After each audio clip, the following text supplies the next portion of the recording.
السلام علیکم ورحمۃ اللہ وبرکاتہ۔ نحمدہ ونصلی علی رسولہ الکریم۔ ناظرین کرام، غیر مقلدین کے متعلق آپ کی خدمت میں آج ایک ضروری بات میں اپنی طرف سے رکھنا چاہتا ہوں۔ ہماری ویڈیوز میں آپ تو بہت کچھ دیکھتے رہتے ہیں، ان کی حقیقت آپ کے سامنے ہم پیش کرنے کی کوشش کرتے ہیں۔ ان کا اصل چہرہ جو چھپا ہوا ہے نا، قرآن و حدیث کا یعنی نام لوگوں کے سامنے پیش کرتے ہیں، ان کا اصل چہرہ ہم ظاہر کرنے کی کوشش کر رہے ہوتے ہیں۔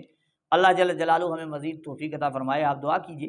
لیکن آج آپ کی خدمت میں ایک ضروری بات غیر مقلدین کے متعلق آپ کی خدمت پیش کرتا ہوں، وہ یہ کہ آپ کبھی یہ امید نہ لگائیں۔ اگر آپ امید لگائے بیٹھے ہیں تو یہ امید ختم کر دیں کہ کیا امید کہ غیر مقلد ماننے پر آئے گا یا غیر مقلد سے انصاف کی کوئی آپ امید رکھیں، یہ امید آپ ختم کر دیں اگر ہے، اور اگر نہیں ہے تو آپ سمجھ لیں ان سے امید لگانا بھی بیوقوفی ہے کہ وہ بات کتنی ہی واضح ہو، بات ماننے کے لیے تیار نہیں ہوگا، کبھی نہیں مانے گا۔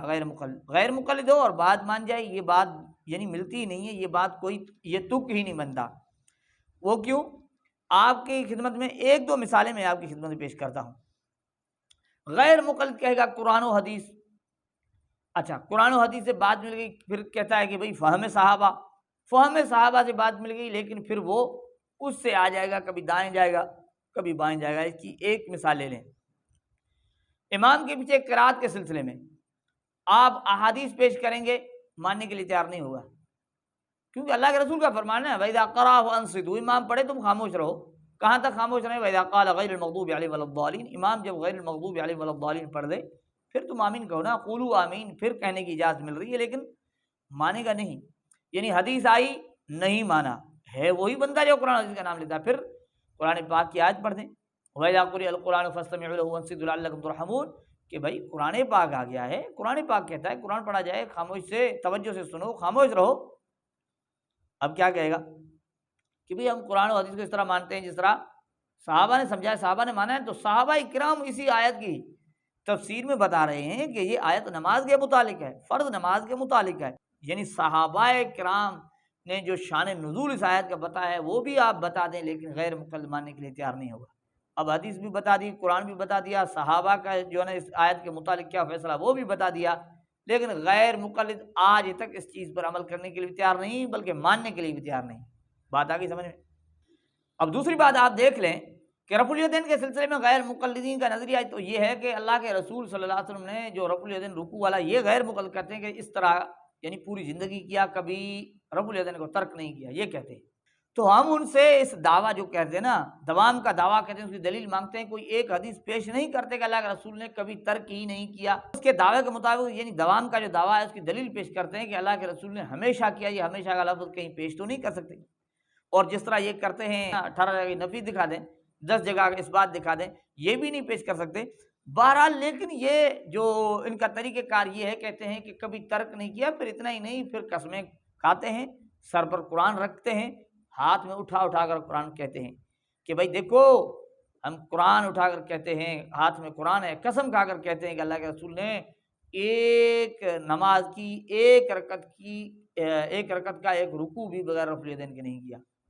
اب آپ دیکھیں اس طرح کے لوگ، اب ان کے سامنے آپ حدیث پیش کر دیں، جابر بن سمرہ والی حدیث پیش کر دیں، ماننے کے لیے تیار نہیں ہوا۔ دیکھیں بھائی یہ تو وہ سلام کے متعلق، ارے بھائی سلام والی حدیث الگ ہے، یہ حدیث الگ ہے، یہ تو آپ یہی تو آپ کے ڈرامے اور دھوکے ہوتے ہیں نا۔ سلام والی حدیث الگ ہے، یہ حدیث الگ ہے۔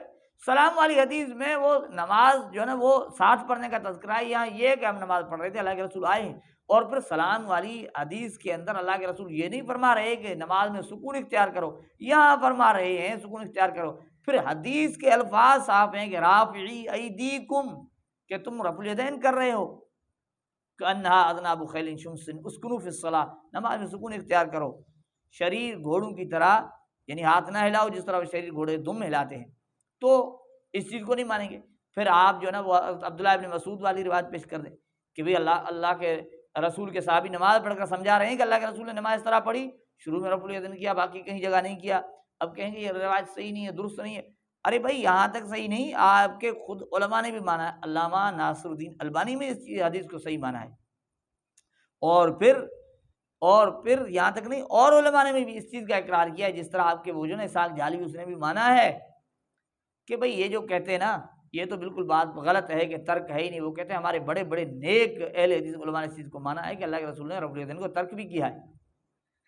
تو آپ جو ہے نا کتنا بھی سمجھا دیں، آپ جو ہے نا قرآن کی تفسیر سے بھی ثابت کر دیں، احادیث سے ثابت کر دیں، صحابہ کرام کے آثار سے ثابت کر دیں، لیکن غیر مقلد مانے یہ کبھی ہو نہیں سکتا. اس لیے یہ بات آپ دوبارہ یاد رکھیں کہ یہ آپ کبھی امید نہ لگائیں کہ غیر مقلد کے سامنے آپ دلیل دیں گے وہ مان جائے گا. وہ کبھی نہیں مانتا. اور آپ اگر امید لگائے بیٹھیں تو امید ختم کر دیں.